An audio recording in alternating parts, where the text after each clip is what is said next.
Salam sejahtera bagi kita semua. Kembali bertemu dengan saya Pendeta Jonathan Evlo Pulalang pada hari Kamis tanggal 15 Juni tahun 2023. Mari kita tunduk kepala, kita minta pertolongan Roh Kudus untuk pembacaan dan pemberitaan firman Allah. Mari berdoa. Tuhan Yesus, kami mau membacakan dan menyampaikan firman-Mu.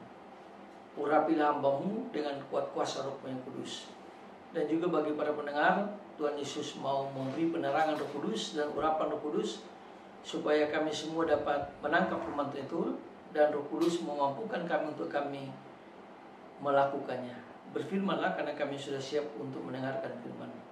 Dalam nama Yesus kami berdoa. Amin. Mari kita baca firman Tuhan yang diambil dari Markus pasal yang ketiga ayat 13 sampai dengan ayat 19. Namun saya hanya akan membacakan ayat yang ke-13. Firman Tuhan mengatakan demikian. Yesus memanggil orang-orang yang dikehendakinya, dan mereka pun datang kepadanya. Demikianlah firman Tuhan yang berbahaya kita mendengar, membaca, dan memelihara serta melakukan firman Allah. Tema kita pada hari ini adalah misi keselamatan yang di bawah Kristus. Nah, saudara-saudara yang saya kasih dalam Kristus, kehadiran Tuhan Yesus di tengah manusia membawa misi bagi keselamatan manusia. Kita semua manusia yang berdosa, makanya membutuhkan keselamatan yang kekal dalam Yesus.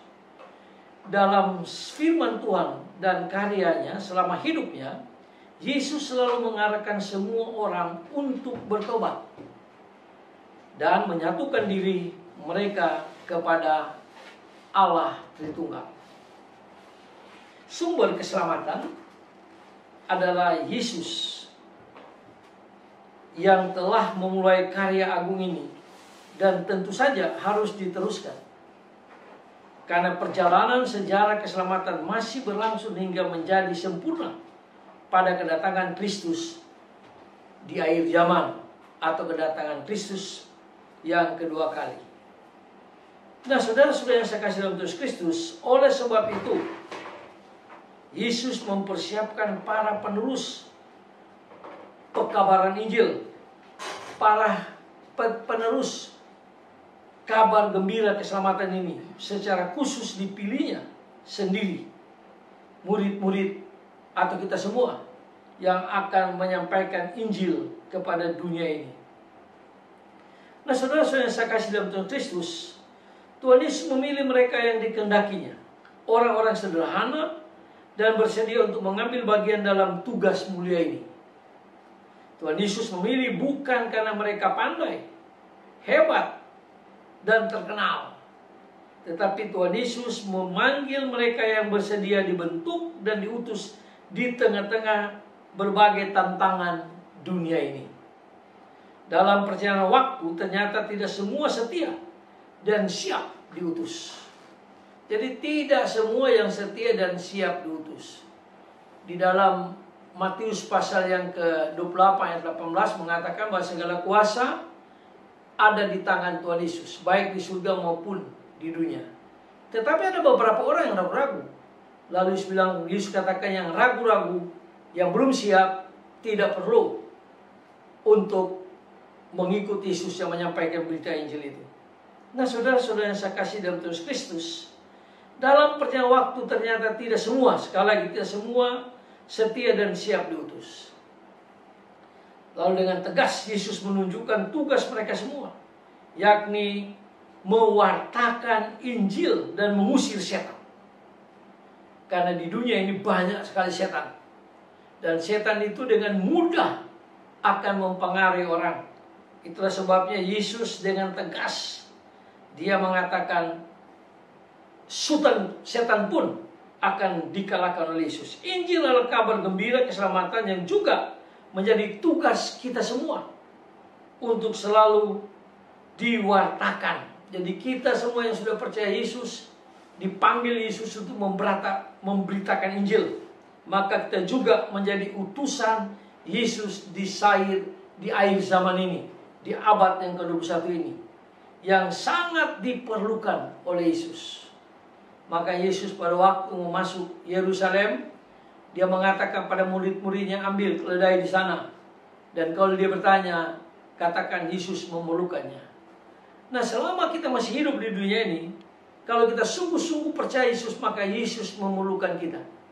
Kalau Yesus masih memberikan nafas sampai hari ini pada kita, itu berarti Tuhan Yesus masih memerlukan kita untuk berkarya bagi Allah Tritunggal. Apapun yang kita kerjakan saat ini, kita semua adalah utusan dari Kristus. Jika ada sukacita, maka kuasa jahat, yakni setan, akan bisa diusir dan disingkirkan. Setan selalu berusaha untuk menjauhkan kita dari Tuhan dan membawa kita menuju kehancuran kekal. Itu pekerjaan setan. Karena setan pembunuh manusia sejak semula dan pembohong yang luar biasa. Itu dijelaskan di dalam Yohanes pasal 8 ayat 42 sampai 44. Nah, saudara-saudara yang saya kasih dalam Tuhan Kristus, dalam hal inilah kita selalu harus waspada untuk melawan berbagai bentuk kejahatan. Ingat, kita adalah utusan Kristus.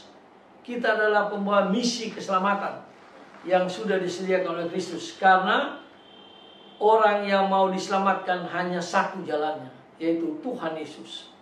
Karena Tuhan Yesus mengatakan, akulah jalan kebenaran hidup. Tidak ada seorang pun yang datang kepada Bapa kalau tidak melalui Yesus. Nah, mari saudara-saudara yang saya kasih dalam Tuhan Kristus, yang kita yang sudah hidup baru, sudah bertobat, sudah percaya sungguh-sungguh pada Kristus, mari kita menyampaikan Injil ini kepada orang lain. Biar orang lain berjumpa dengan Kristus di akhir zaman ini, sehingga mereka juga memiliki hidup yang kekal. Mari kita tunduk kepala kita berdoa. Tuhan, terima kasih kalau Tuhan memilih kami untuk menjalankan misi keselamatan yang Tuhan sudah sediakan bagi orang berdosa dan bagi kita semua. Tuhan, tolonglah kami, utuslah kami Tuhan sesuka Tuhan, dan jagalah kami dengan kuasa Roh-Mu yang kudus, sehingga kami berani memberitakan Injil, karena Roh Kudus hidup dalam kehidupan kami. Terima kasih Tuhan Yesus. Ampuni dosa kami, dengarlah doa kami. Dalam kasih dan pengampunan Kristus kami berdoa. Haleluya. Amin. Terpujilah Kristus. Sampai kita berjumpa di kesempatan yang lain.